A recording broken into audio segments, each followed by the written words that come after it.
room only. Today is a very, very unique fast day, even though many people are not aware of the fact that this day, to some degree, certain aspect is more severe than even Tisha B'Av. And it has similarities to Yom Kippur, believe it or not. What happened on this day? Who can tell me what happened on this day? What are we marking? What are we observing? Fasting for what reason? Huh? Line was sieged. Line was sieged, and it's a pasuk in Yecheskel, which one is doing. Should have. I gave out the. Everyone have this? Everyone have this? This is Hebrew English. Two sides. Look at the first side. The first side is 24 when it says chapter Ezekiel 23:24. That side I like to discuss first. But we're going to assume what we're going to discuss in this sikha here is what exactly makes Asara Teves different than all the other fast days, even to a certain degree more chamor, more harsh and severe than Tisha B'Av.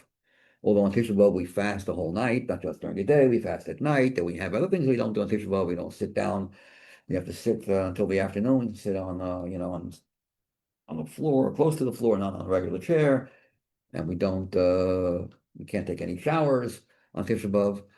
Unlike the case during the other fast days, you could take a shower. And other things, there are many other things as well. So this is not as seemingly, and also it's a short fast. If you're living in America, it's a short fast. It ends at around 5:15 or something.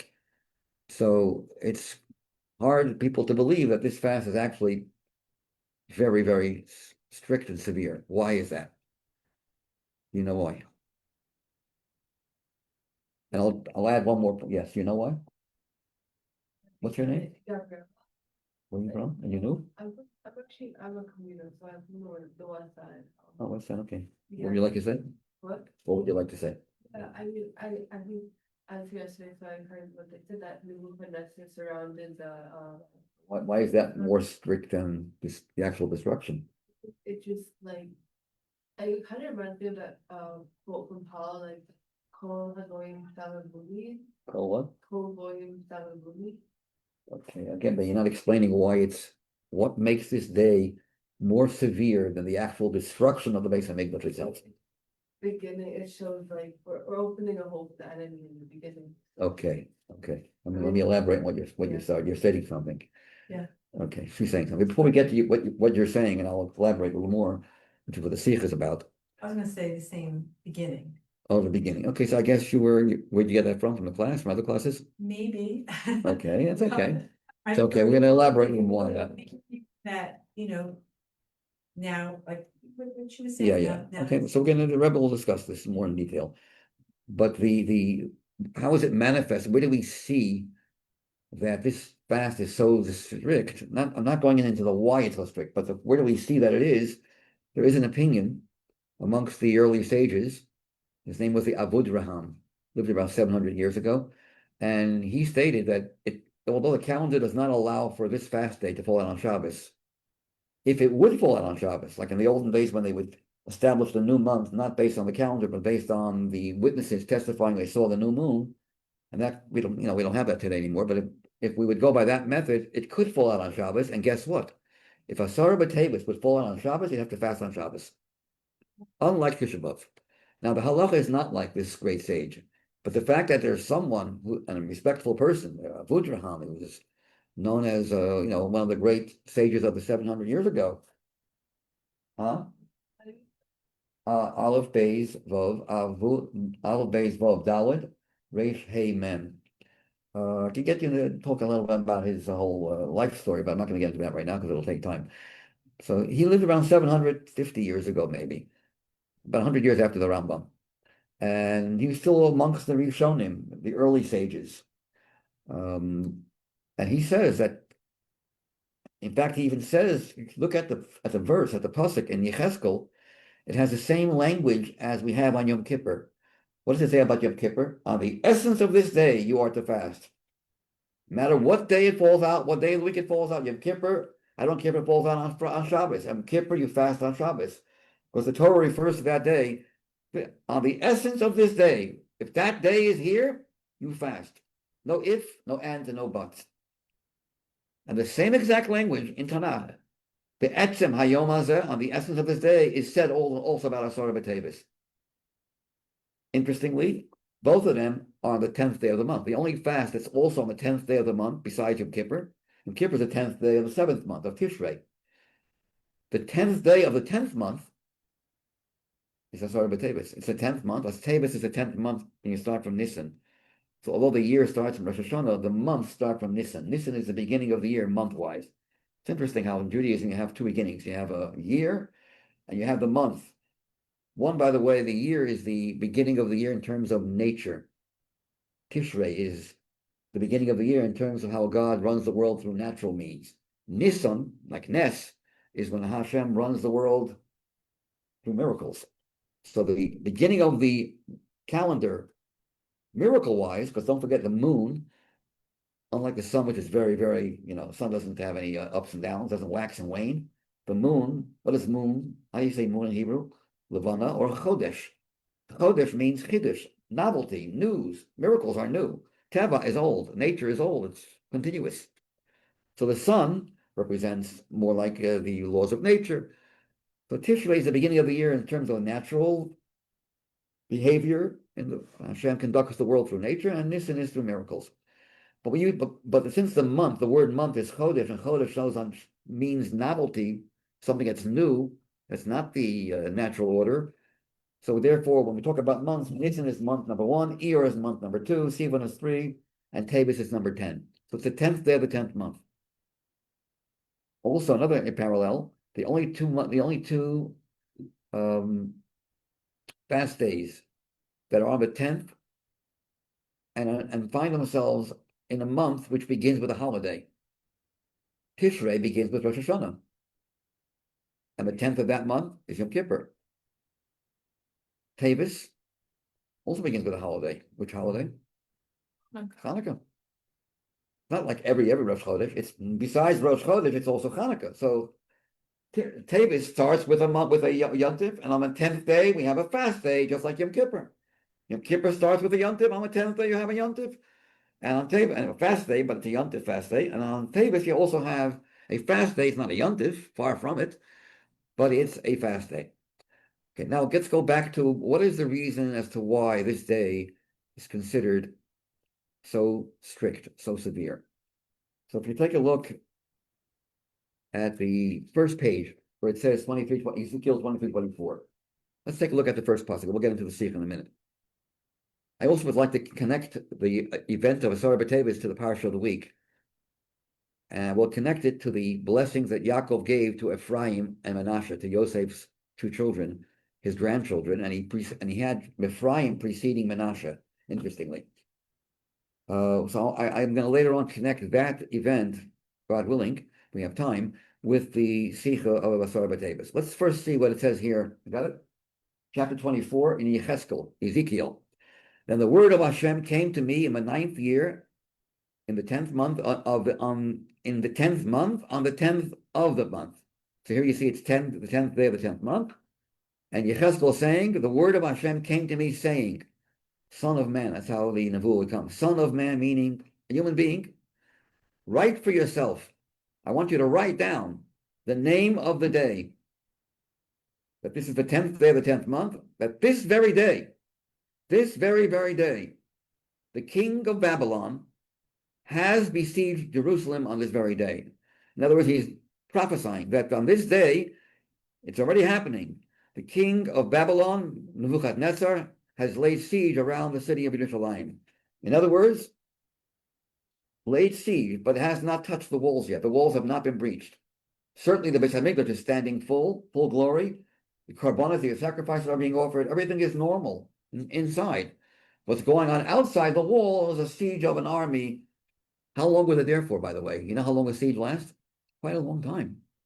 2.5 years. Nothing was done. Which is going to soon tell us what makes this event so serious. We talked about the beginning, but I'm going to soon elaborate on that.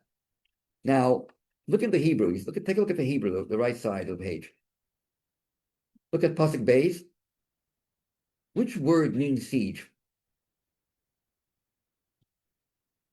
Can anyone tell me which word in Hebrew means siege? It's a very unusual word. It's not the normal conventional word that was used to translate siege in Hebrew.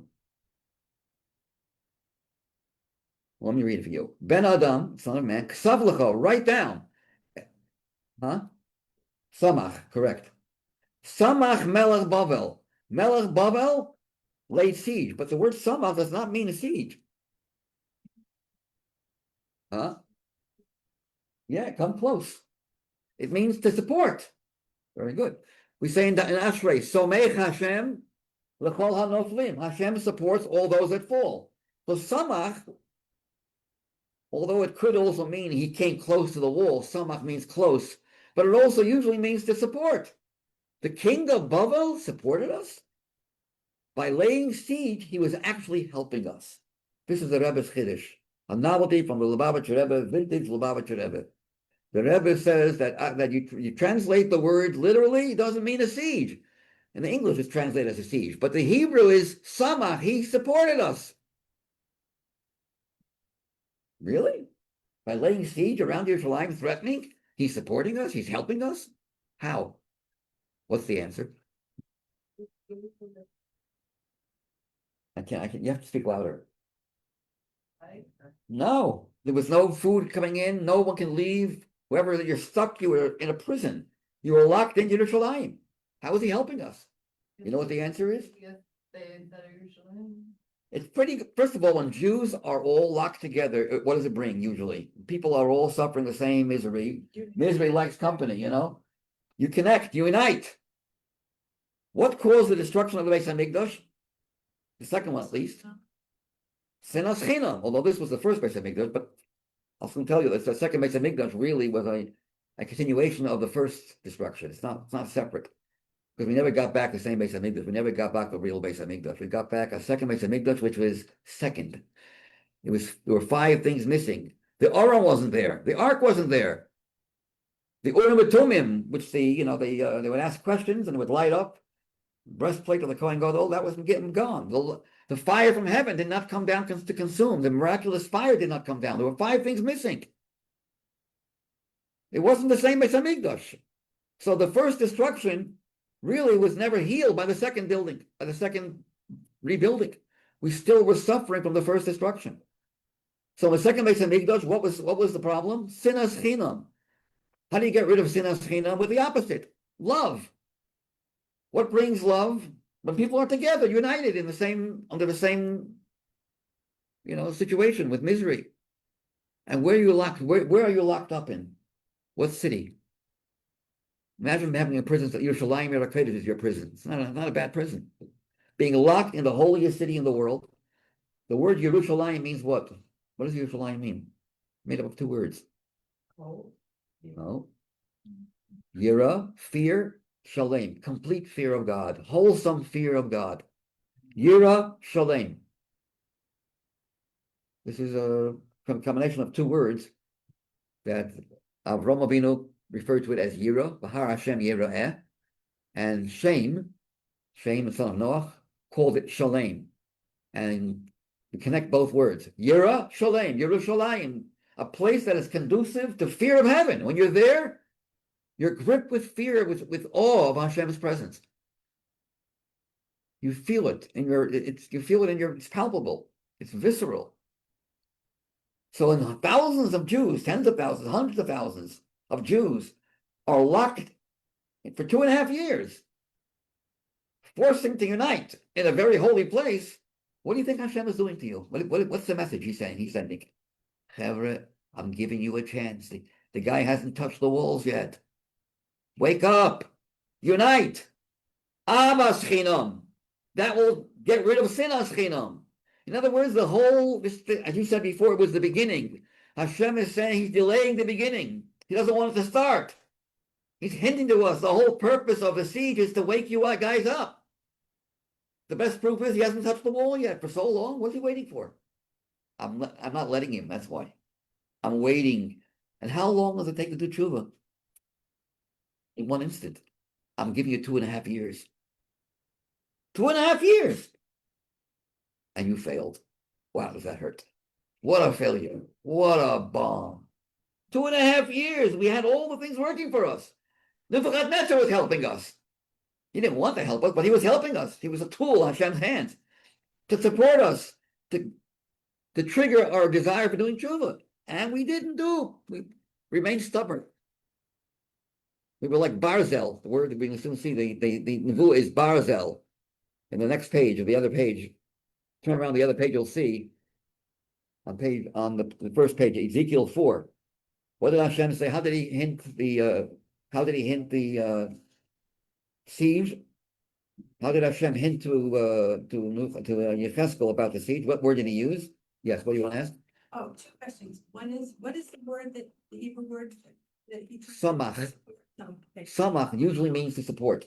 And the other question, Is? you know this, but I just realized, is this the first temple or the second temple? First temple. Okay.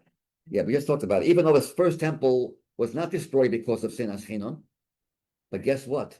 If the Jews would have been united in spite of the 3 cardinal sins, you know why the temple was destroyed? Because of idolatry, adultery, and murder. Pretty harsh sins. You can't talk yourself into it that it's okay. As cardinal, as severe as those sins were, had the Jews been united, there would not have been a korban. So even the first place is connected to the fact that we were not united. So unity is the secret, is the trufa, is the remedy, is the cure for the ailment for Golus, and the cure for the need to fast. It's all because of a lack of unity of Sinas Chinam, and the opposite was about to happen, but it didn't, with the events of Asara Teves. It's interesting. The second temple. When was there a siege in the second temple? We don't know the exact day. The Romans. This was the Romans. The Babylonians are the first. The Romans are the second. And some asked the question: how come we don't make a date commemorating the siege of the second temple? I don't even know exactly when it was, and how long it was. The answer is because we go by the beginning of the first temple destruction, the very first stage in the subsequent events that led to the destruction of the first Beis Hamikdash, continued into the second. As I said before, the second Beis Hamikdash did not really satisfy us. We didn't have all that we had in the first. So the Churban, the destruction of the first, was continuing throughout the second.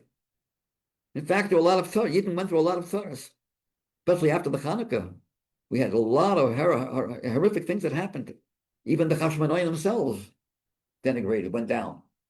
And even before the story with Hanukkah, we had the Septuagint. We mentioned that, I don't know if I mentioned this in this class. No, Septuagint that happened about 100 years before Hanukkah. You know the story with King Ptolemy, the Greek king, ordered 72 elders, rabbis, did not tell them what he wants from them until they were locked into 70 different rooms, or 72 different rooms, and then tell them, I want you to translate the Torah into Greek. You better do a good job. And that was dangerous because all you have is, and all the 72 rabbis, miraculously, 2 Jews can't think alike. His 70 rabbis made adjustments. They were careful not to translate the Torah literally. For example, Bereshis bara Elokim. What does that sound like? You know how you can translate that? Bereshis, and again, Bereshis bara Elokim, the beginning created God. Bereshis, the beginning. If the Torah is believed, if it's God-given, why isn't God's name mentioned first? So if they would translate in Greek the way it's in Hebrew, Bereshis bara Elokim, so they all came to this. This is one of 14 adjustments they made.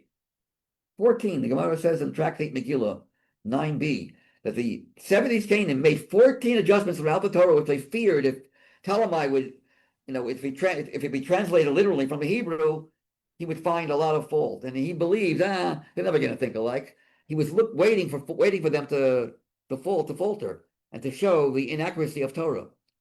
So that already was a terror. The Gemara says that this day that the Greeks forced the Jews to translate the Torah into Greek was as bad as the day that the golden calf was made. It was not a good day. This happened during the tenure of the second Beis Hamikdash.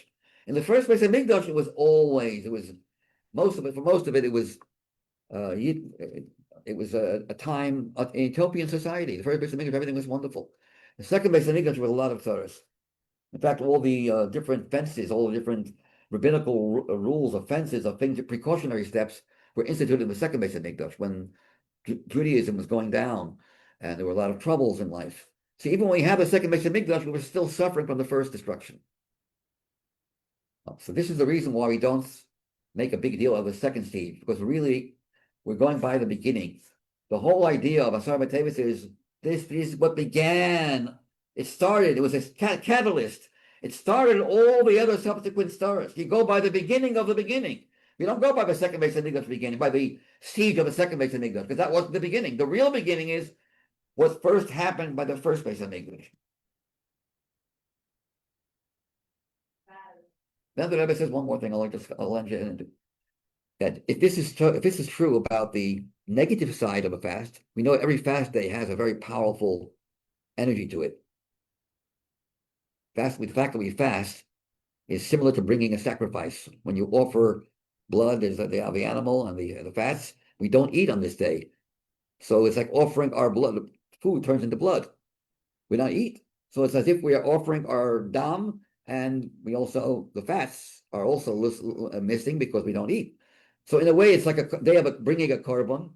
There's tshuva on this day. There's a lot of davening on this day, and there's a lot of tzedakah on this day. Well, that's powerful. A korban, tefillah, tzedakah, and also Torah learning.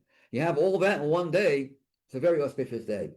Says the Rebbe, if Asara B'Teves is so severe, then in its transformation, when all these days will become holidays, it'll be the beginning of all the joy that will take place when Mashiach will come. That this day will turn out to be a very, very unique day in the calendar when Mashiach will come. As severe as it is today, before Mashiach, that's how happy it will be when Mashiach will come. And then the Rebbe makes a very, very interesting observation. What day is the 10th day of the 10th month? What does 1010 stand for? If you look into the Chumash, you'll see in the end of Vayikra, it says when you tithe animals, the 10th one is holy. All 10s are holy. To make a minyan, you have to have 10 people. I know 10 men, but you have to have 10, the 10th. The 10th is what brings holiness into the air, into the world. It's true with women too, don't worry about it. But just for saying Kedusha, they need 10 men. So 10 represents something that's complete. When you have 9 people in the room, you have 9 individuals. You have 10, you don't just have 10 individuals. You have a whole new, the Shekhinah dwells into the room. It's a whole different presence than just having 10 individuals. And we all know about 10. There are 10 songs that were sung since the beginning of history of Jewish people. There were many, many songs. And the 10th one, there were 9 songs that were sung already throughout the history. And the 10th one will be when Mashiach will come. The 10th red heifer, there are 9 red heifers. The 10th one will be when Mashiach will come. The harp of Mashiach, first it will start with 8 strands, then it will end up with 10 strands. How many? The kinnor, the musical, I don't know. No, I know in English, but what's the harp of Mashiach? The harp, in other words, when they sing in the Beis Hamikdash, they would use one of the instruments. So right now, in the time of David, King David only had 7 strands. When Mashiach will come, it will have 8. In the later stages of Mashiach, it will have 10. During Tchias HaMesim, it will have 10. The simcha will be greater when you have all the people that passed away coming back again. Just imagine what kind of simcha that would be. All the Jews that ever lived are reunited again. Talking about billions of Jews, probably.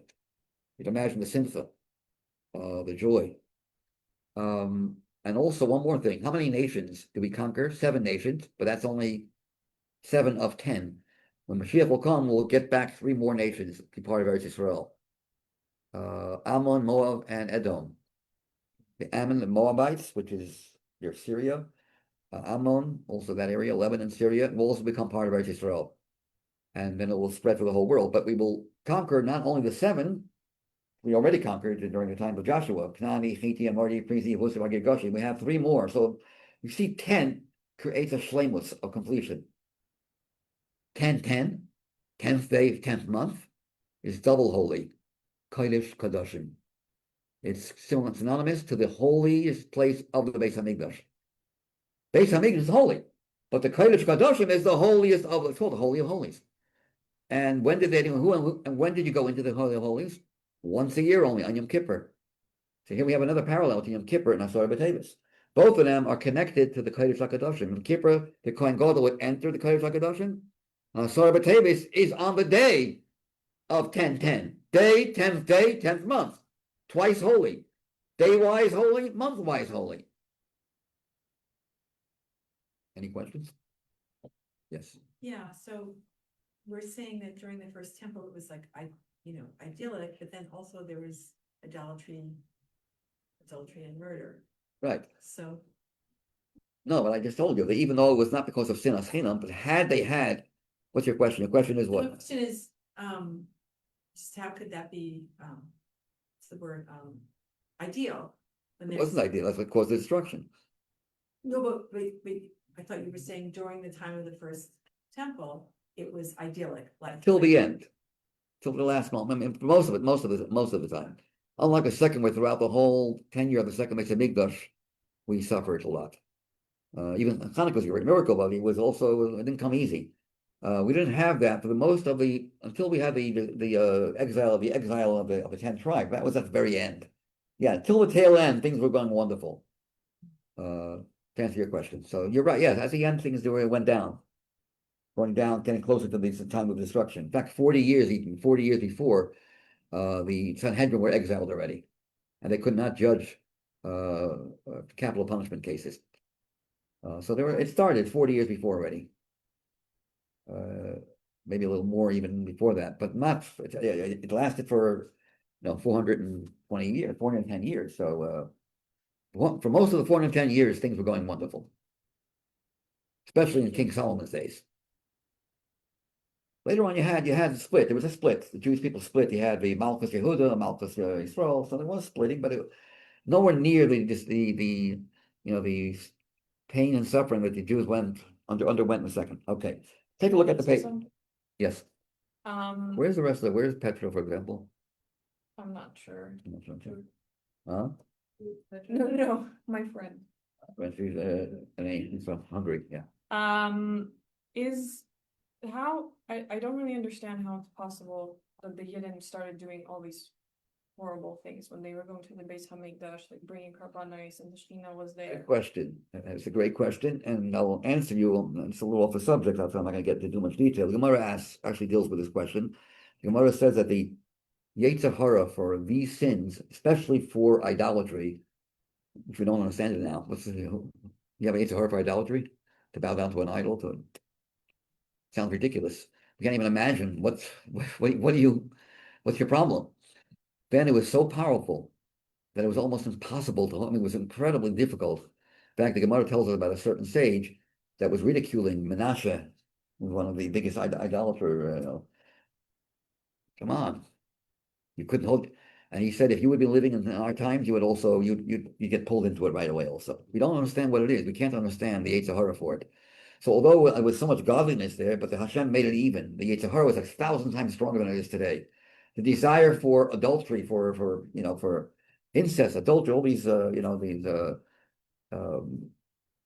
inappropriate behaviors, men and women, were much stronger than they are today. They're strong today also, but much worse then than ever. We can't visualize these how things were then. It's hard for us because we're just living in a different time zone. Today we're so weak, so the Yetzer Hara is also weak, relatively speaking. Makes it fair, yeah. I think we can visualize when we think about people's attachment to food or status or. It says money is the money. The desire for money is in place of idolatry. Yeah, I mean, I think. Yeah, but it's not. But it's only different, but. yeah. It's not the same. But also nowadays we don't have the Beis Hamikdash. That's right. Ourselves. We don't see miracles on a daily basis like they did see then. So we have a weak Yetzer Hara, relatively weak.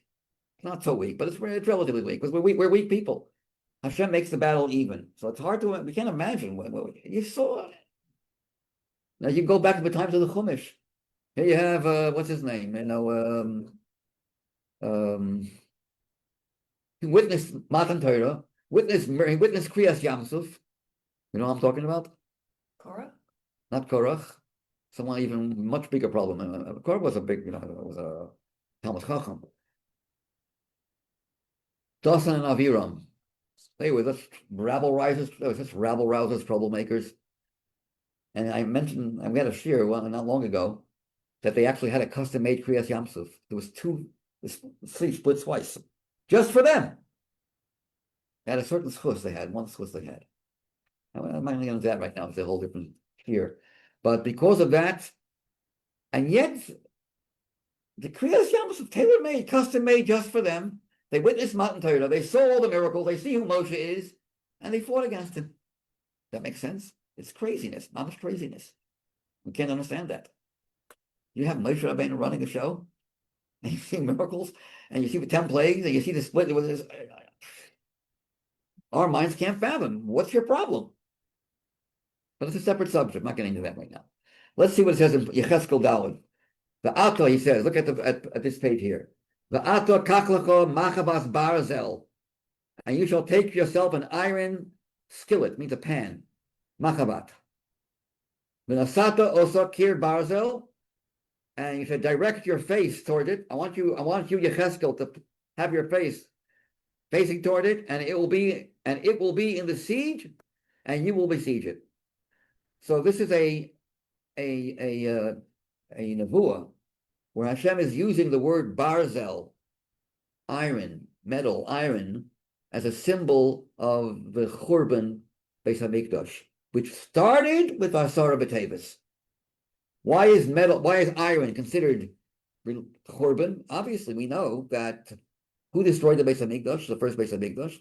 Edom, Esav, Edomites. The second Beis Hamikdash. That's the second Beis Hamikdash. Sorry, my mistake. The second Beis Hamikdash. The first one was Babylon. Rome is Edom. Second Beis Hamikdash. And we know. Oops. Pick it up. Sorry about that. And we know that Esav, Edom, is compared to a sword. He lives by the sword. The sword is iron.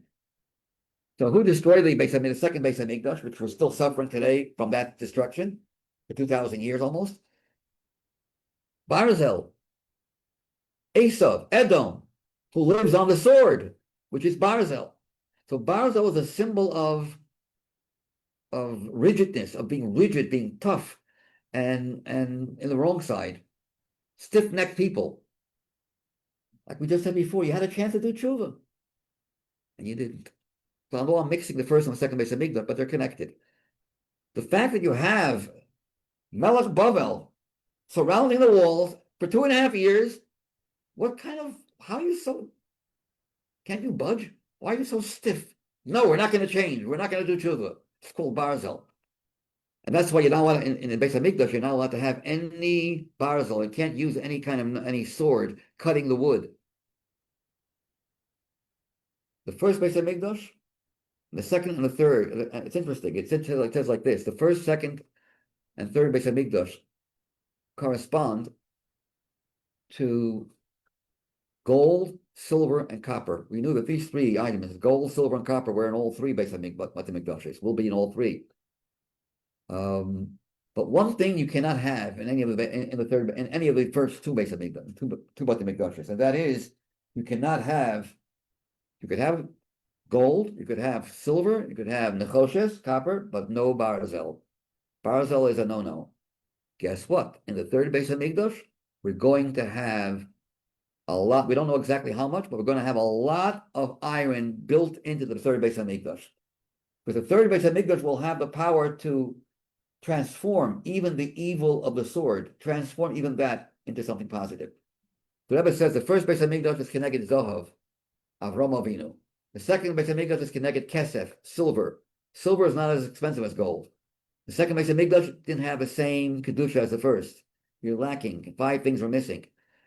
The Golos, after the destruction of the second Beis Hamikdash, we have copper, nechoshes. What's nechoshes? Nachash, like the snake.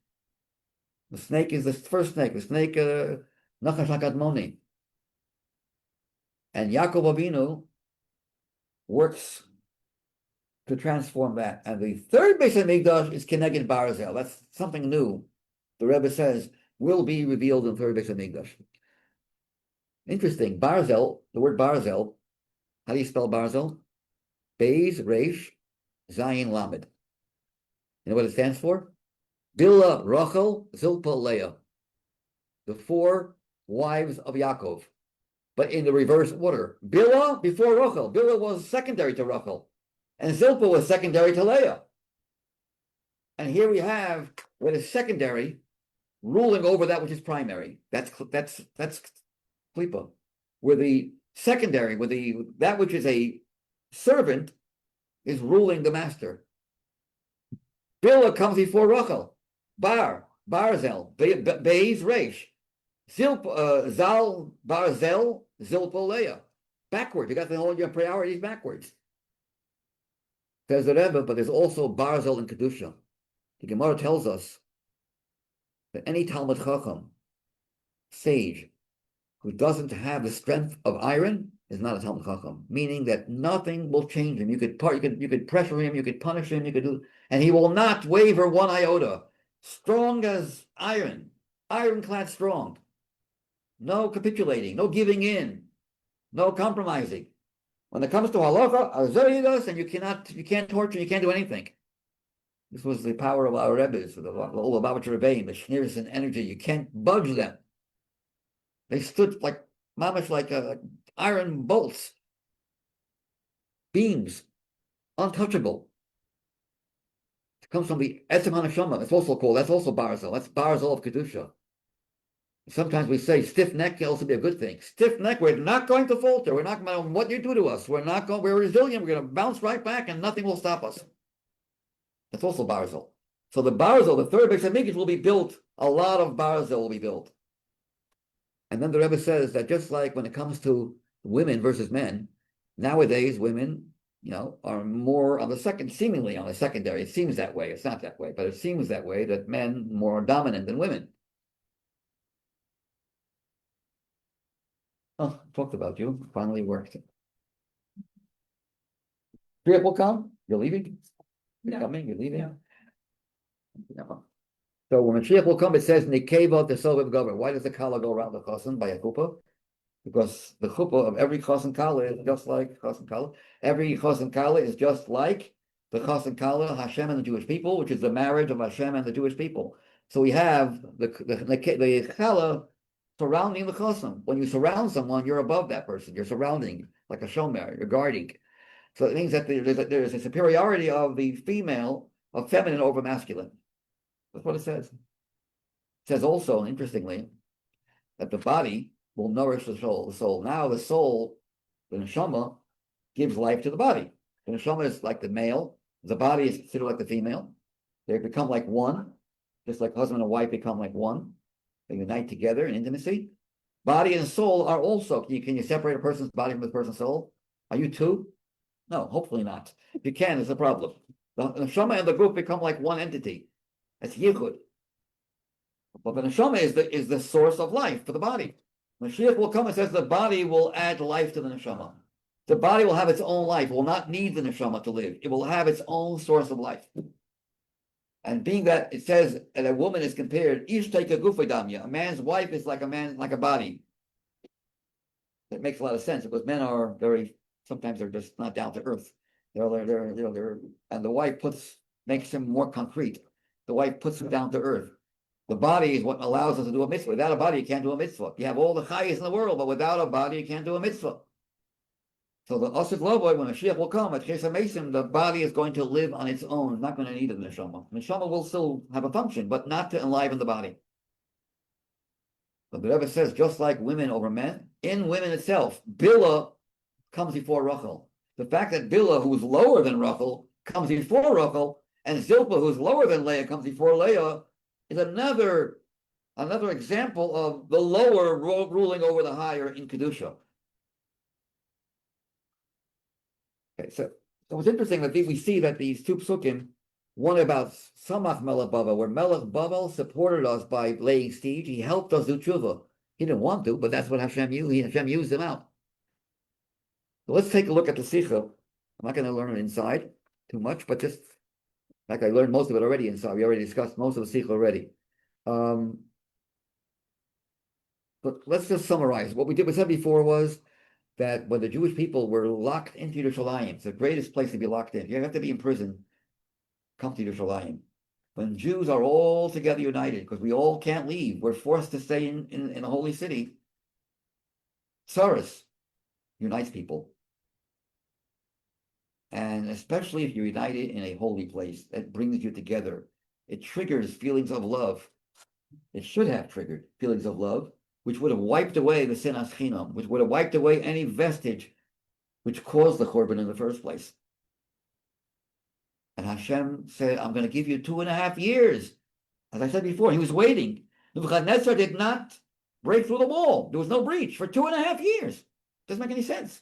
Hashem didn't allow him. Why? He wanted us to feel united and perhaps do tshuva. So where do you see the message so clearly that the only reason why we're having any problems is for you to wake up by Asara Teves. Once the wall was breached, it was too late already. Then you have the Churban Beis Hamikdash. It was too late. Now you failed. But here you have 2.5 years. Nebuchadnezzar is not touching the walls. The walls are complete. Everything is normal inside. Wake up. Do tshuva. And had they done tshuva that moment, that would have been the end of all Golus. That would have been Mashiach. And they failed. That's what hurts so much. That's why this fast is a very severe fast. So severe, as I said before, you would have to fast on Shabbos if it falls on Shabbos. By the way, it's the only fast day that falls on Friday. We do fast on Shabbos. If it falls on Friday, guess what? You're fasting into Shabbos because you have to wait till Myra, till the end of the day. You're walking home, you're hungry. It's already Shabbos. It's dark. It's already Friday night. You haven't eaten yet. So you're out fasting into Shabbos, a few moments into Shabbos. It's the only fast day, besides Yom Kippur, where you fast into Shabbos. Asara B'Teves.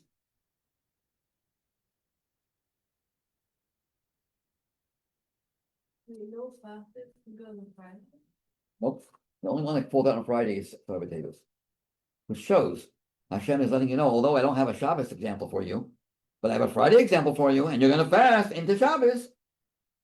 That shows, wow, it must be a good reason why Hashem made it this way, that the calendar is set up in a way that's the only fast day that falls out on Friday. In fact, Yom Kippur can't fall on Friday either, that way. Shabbos, yes, no Friday. The only fast day that can fall on Friday is Asara B'Teves.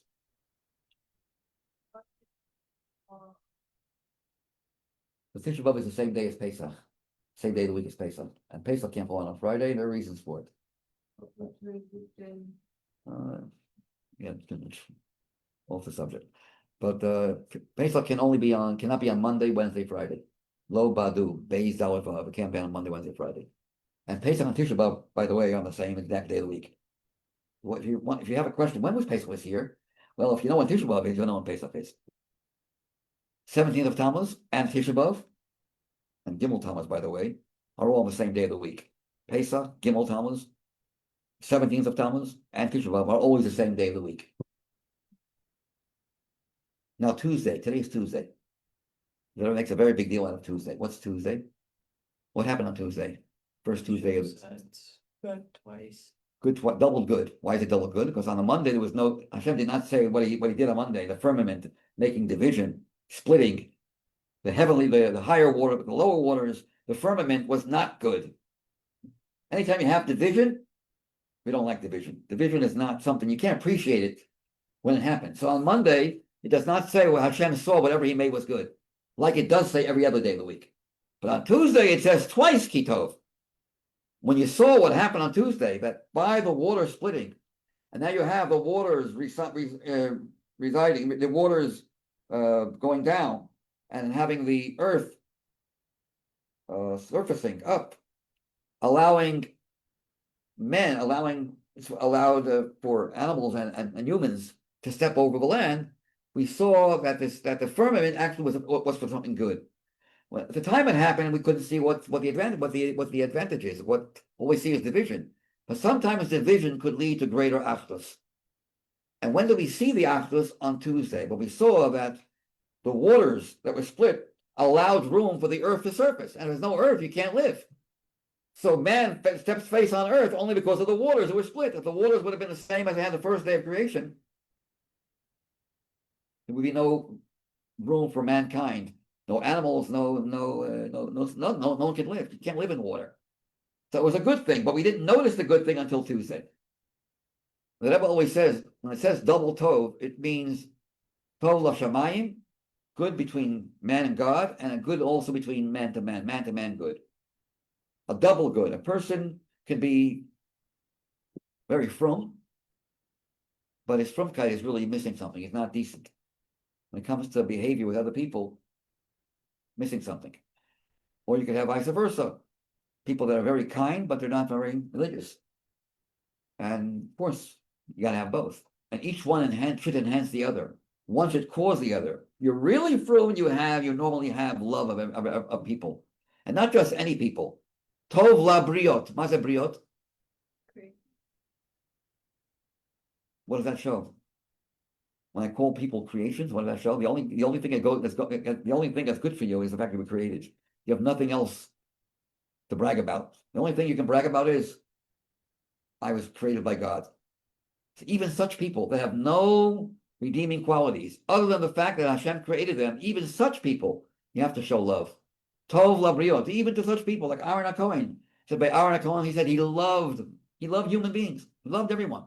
Ohev habriot. He loved even people that have no redeeming factor other than the fact they were created by God, even such people. But usually when you're Tov l'shamayim, you could sometimes forget about people. No, Tuesday is a mixture of where each one helps the other. Where your goodness to Hashem is what makes you good to others. And your goodness to others is what makes you good to Hashem. When each one enhances the other.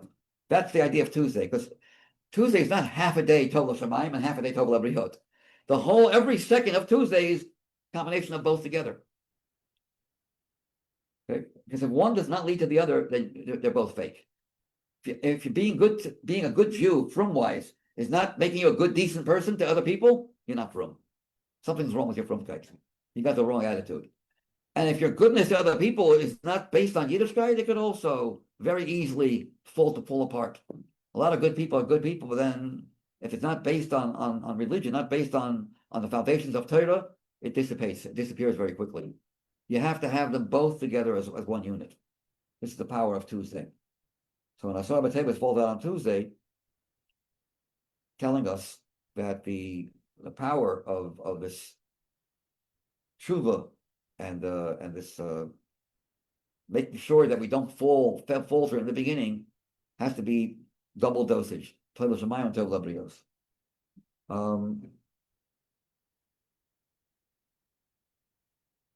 a look at the page 309.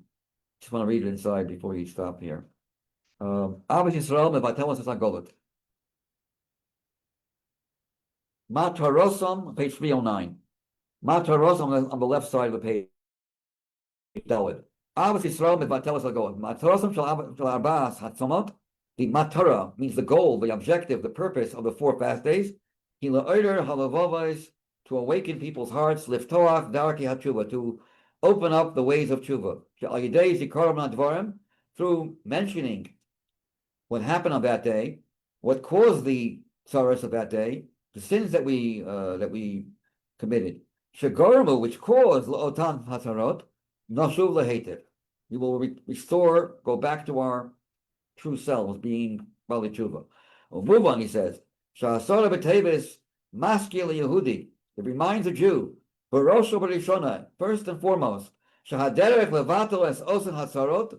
The way to nullify those pains and sufferings, he be'emtzaut, through the medium, through the intermediary of Avas Yisrael be'achdas Yisrael, through love of every Jew and being united with every Jew.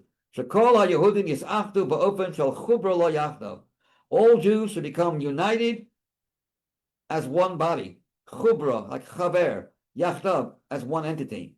Ba'achdus hakashura l'shleimus hayira. With an achdus that's connected to Yerushalayim. The Jews were locked into Yerushalayim. What's Yerushalayim again? One more time. Yira Shalem, complete, wholesome fear of God. The city of Yerushalayim is made up of 2 words. Yira, fear, Shalem, complete, wholesome fear. When you were there, you were gripped with being a God-fearing person. It was like easy to be God-fearing, as easy it is to fear a lion. You have to think, contemplate when a lion's there about growling at you. Well, you don't need to think, right? It's natural. That's how natural it was to fear Hashem in Yerushalayim. And Jews were stuck all in this holy city for 2.5 years and nothing doing. They didn't do any tshuva. So it's such a, how? Barzel, stubborn, stiff. But then there's going to be a Barzel in Kedusha. The Jews are going to show resilience about, but we're not giving up. Nothing will stop us. That Barzel in Kedusha will wipe away the other Barzel. So the Rebbe says Asara B'Tevel will become a very, very joyous day.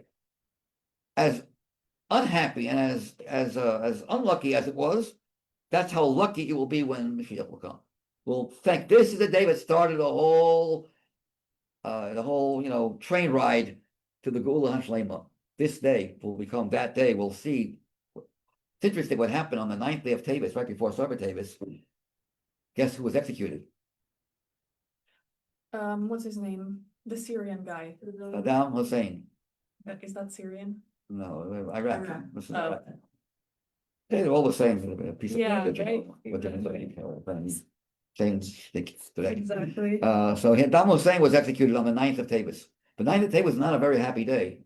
Two great prophets passed away: Daniel, and Nehemiah. Not Daniel, Ezra and Nehemiah. I'm sorry, not Ezra. Ezra. You know who Ezra was? Ezra HaSofer, Ezra the scribe. He was so great. The Gemara says if Moshe would not have received the Torah, Ezra would have received the Torah from Sinai. He lived right after the story of Purim. He was the builder of the second Beis Hamikdash, and he gathered all the Jews back into Eretz Yisrael. He was an incredibly great person. He passed away on the 9th day of Teves, along with Nehemiah. Yeah. It's a comment. It's just such a challenge. Like on one hand, I mean, not to say I wouldn't have been one of the 7 people, who knows, but that people didn't come together. Yeah. And a human reaction to that could be anger. Like, this is the pain that certain people. But wait a second. Let me just finish. Are Yeah. causing, but of course we want to do what Hashem wants, which is He tells us to love our fellow. Period.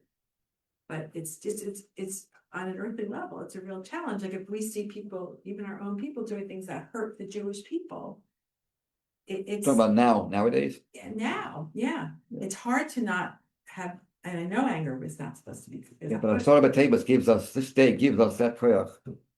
Just like then, when the siege was taking place, we had such incredible help from Hashem to be complete, to be successful in our love of our fellow Jew. We're stuck in Yerushalayim. Everything that happens every year when this day comes up again, the energy of that day is shining. So the energy of not to fail again is very powerful on this day. If you abide by the day, you do what you're supposed to do, you have that Asara B'Teves chance of energy. That power is there. You have to tap into it, but it's there. It's Kodesh Kadoshim, don't forget. I don't know what that means, but it's Kodesh Kadoshim, Holy of Holies. Why is it Holy of Holies, Petro? It's the 10th day of the 10th month. 10 is considered holy. We all know to make a minyan, you need to take Kedusha, you need 10 people. 10th day, 10th month, double holy.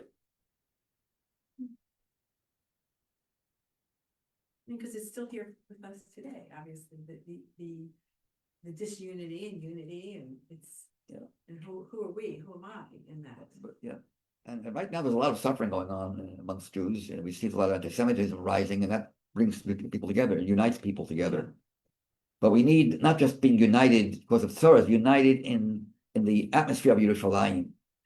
It should be united with the Yerushalayim flavor and atmosphere. Just like the Jews then were locked into the city of Yerushalayim, no one can leave. It's the best place. If you have to be in prison, it's the best place to be, in Yerushalayim. Holy city. You're living in holy. You can't leave. If you want to, you can't leave. You're stuck. You're not stuck. You think you're stuck, but you're stuck in a good place. For 2.5 years, it doesn't take more than 1 second to do tshuva, by the way. You know, if a man says a cousin says to the Kala, I am giving you a ring, you are married to me on the condition that right now I am a tzaddik gomer. And you know what and what is he right now? A Rasha gomer. The guy right now is known to be the biggest Rasha, and he's saying to his Kala, I'm giving you a ring. If I am a tzaddik gomer right now, then you're married to me. Guess what? He might be married. Why? He's a Rasha. In 1 second, he could change. With 1 split second of tshuva, turning to Hashem, you wipe away your title as Rasha and into a tzaddik. That's how fast it is. Split second. That's how fast a Jew can change. 1 turn to Hashem, and you've done it. 2.5 years? I gave you 2.5, and he's not touching the wall. It's Nebuchadnezzar standing. It's almost like I mentioned before when you were not here, Petro. It says in the Tanakh, chapter 24, in Yechezkel, that king of Babel laying siege, but the Hebrew word is not siege. He supported us. Samach. Samach means he supported the Jewish people. He supported us by surrounding Yerushalayim. He supported us. Yeah, He was giving you a chance to do tshuva. You're locked into Yerushalayim. He didn't mean it that way, but Hashem made him as a tool to help us wake up, and we didn't. That's the pain. That's why this day is so severe. Failures when you have such a good chance to do something. But it's not. But this day comes back again. We're not going to fail again. This time we're going to learn from the lesson of the day, take all the energy of this double holiness, holy Kodesh Kadoshim, and use it out. But Achdus can't be real Achdus unless it's based on Yiddishkeit. If it's based on worldly matters, it's not going to last. It has to be based on Yerushalayim. What else was I going to say? So this is the Sikha. I didn't learn too much inside. I just wanted to, although it's a very short Sikha, relatively short Sikha.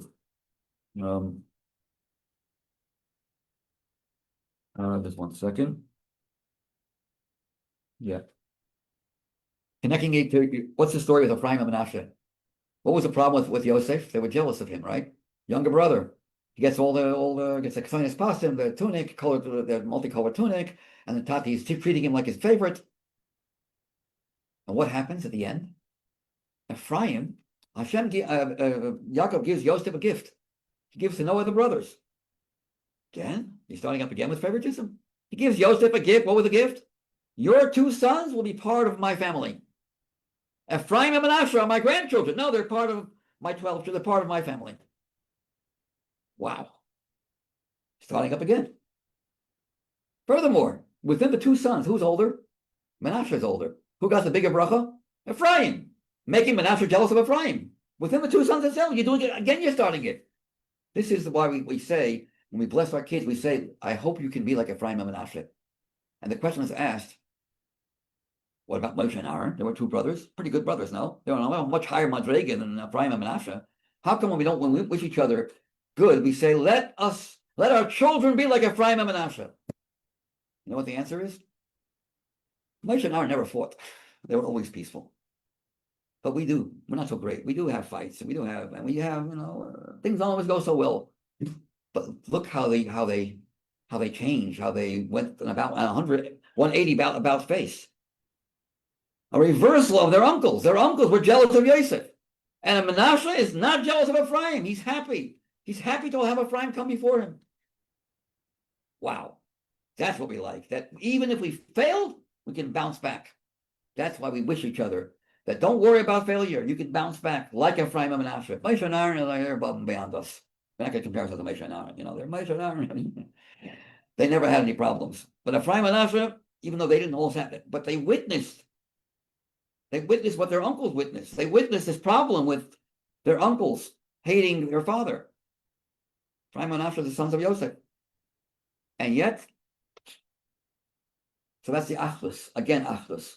Even though it's kind of hard, when you feel jealous of someone, or your younger brother, and he gets more than you get, or younger sister, especially if she gets married before you, sometimes that really creates, you have to ask Mechila. Really? Yeah. If you have an older sister and your younger one gets married before the older one, you have to ask Mechila. It's not so simple. And if she's Michael, Hashem will bless her. You get a shidduch much faster than she would normally get. But if she's not that. You have an older sister? No, but I have a young sister. She's married before me, and I have her. Wow. And she You didn't ask Mechila? She didn't ask me. No, she's not. But I like okay. Yeah, but you're supposed to ask Mechila. Yeah. Supposed to be. What's Mechila? Forgive me.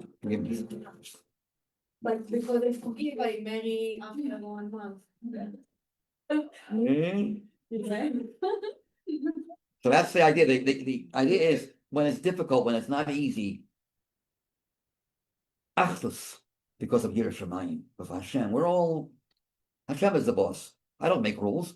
He says if Frank comes from Manasseh, well, wonderful. I'm happy with that. I'm very happy with that statement. Ephraim, Mazel tov to you. Thank you so much for being who you are. I'm second. Whatever Hashem wants, that's what I want. I have no will of my own. I am Hashem's Eved, servant. And there's no friction, nothing. But it's such a reversal. It's so different than it was in the previous parsha. That's what we wish each other. That even if you fail, bounce back. We failed Asara Teves 2,000 years ago. Let's take a lesson from there. And take the energy of Asara Teves, Kodesh Kadoshim, and don't waste time, waste the energy. But don't waste it, when you have hints, Hashem is hinting, I'm giving you a chance. Take it. Don't make the same mistake you made 2,000 years ago. Okay, have a wonderful day. Thank you. The Prime Announcement is part of my brother's, what's it called? He has this book over here. He has The Light of the Future, which I already destroyed the book already. You see, I use it a lot. So it's destroyed. Can't even find the rest of the binding here. Yeah, volume 2, The Light of the Future. So he had Parshas Vayichi has a whole rebus about why we use Ephraim and Manasseh as our symbols of what we look forward to in our own children, rather than Moshe and Aaron. Okay. Thank you. I gotta go. I mean, wait. You're welcome. A wonderful day. We missed you last week. Not the same without you. I mean, you don't know what you do with it. Every one of you. So it's like a body. You have to have every part of the body. You can't have anyone missing. Thank That's you, everything. Rabbi Greenberg. Have an easy fast. I know you have, I'm sure you had a good excuse, good reason, but it hurts. You gotta do tshuva. Everything okay? What's your prasna? In Mount What's that in Hebrew? We didn't know. Gimel Adam. Oh, after Purim. Yeah, after Purim, right? 1 week after Purim. Gimel Adar? Where's Chav that? Gimel, Chav Gimel. Oh, Chav Gimel. Chav Gimel Adar is a very special day. You told me already. It's a Yom Chanukah Sabbat, Chanukah Mishkan. Really? The 7 days before your Nisan Yeah. started Chav Gimel Adar. That's when it started. Mishkan was built on a Chodesh Nisan, but they prepared 7 days before. So that's like a mountain. What's the Mishkan? Like a wedding. Shechanti b'sochon. Wow. Really, it's very cool. Who the front? Yeah, make one here also. Yeah. I want to see your chosen. Your chatan. I want to see. You want to come to Sheva Brachot? Where is it going to be? Maybe we're going to do Sheva Brachot here. 2 or 3. You invite me. If you don't invite me, I'm not going to go. Yeah. Yeah, we're inviting you. And to my cousin, Where's your chatan? Miami. Can't go to Miami. You can. Stuck here. I'm not stuck. I'm here. You don't go You're to Miami? in Miami. I'm looking. That's what. Is that one of the violations of one of the Tayyag mitzvahs? I'm not going to Miami. That's what I'm asking. I was You don't in go to Miami. I was Miami? in Miami for 3 years as a worker. Oh, okay. Oh, I was there a few times. you have brother in Miami? No, I have a lot of nephews in Miami. Nephew? My brother has most of his family in Miami. Well, not Miami, but Florida. So Yeah. visit your nephews. Yeah, exactly. It's in Bar Harbor. Huh? Bar Harbor, Rabbi Lipsker show. Oh, Sure. very fancy. Yeah, very nice. Well, where's he from? Your cousin? He grew up in Los Angeles and now he lives in Miami. Who's the shotgun? זה שליחה in Los Angeles. You have to pay the shotgun, by the way. No. Yeah, we know. Yeah, I think. Very important to pay the shotgun. Oh, Yeah. yes. Scary story. Get paid. It's really powerful, like, it's really making it personal today. Yeah. You know, like what they failed at Yeah. and what our job is, and it's not so easy. If it would be easy, nothing comes easy. Nothing good comes easy. So the shotgun, both of the sides need to pay or one side need to pay? Both my friends, each. It's both. Yeah, okay. Faster, better. Right? Yeah. Fine. I even Thomas. Aw. Precious souls. I meant me. Take care. Thank you. Bye. It's so sweet. I want to meet my cousin. I just need to think when. Is he coming here or? Yeah, next Shabbos. But maybe we're going to Mrs. Cohen. Because she also wants to meet him. So maybe, I don't know. Sheva Brachot, or I don't know, like when. He met Rabbi Majeski. Really? Yeah, before we went to the Owen. Oh, right, here. Yeah, Wow. he came to school and he met Rabbi Majeski. And now we need to meet Mrs. Cohen. And I put in the list also Rabbi Greenberg. Yeah, Well, they are very special to me, you know. We are like family, very close. yeah, for sure. Yeah. Yeah, I didn't say the date of my wedding because we didn't like say it, like for sure yet. Right. Yeah. I'm When it's joking. gonna- Don't Yeah, when it's going to I'm be. Islanda. Hello. Hey, hi. I can see you better.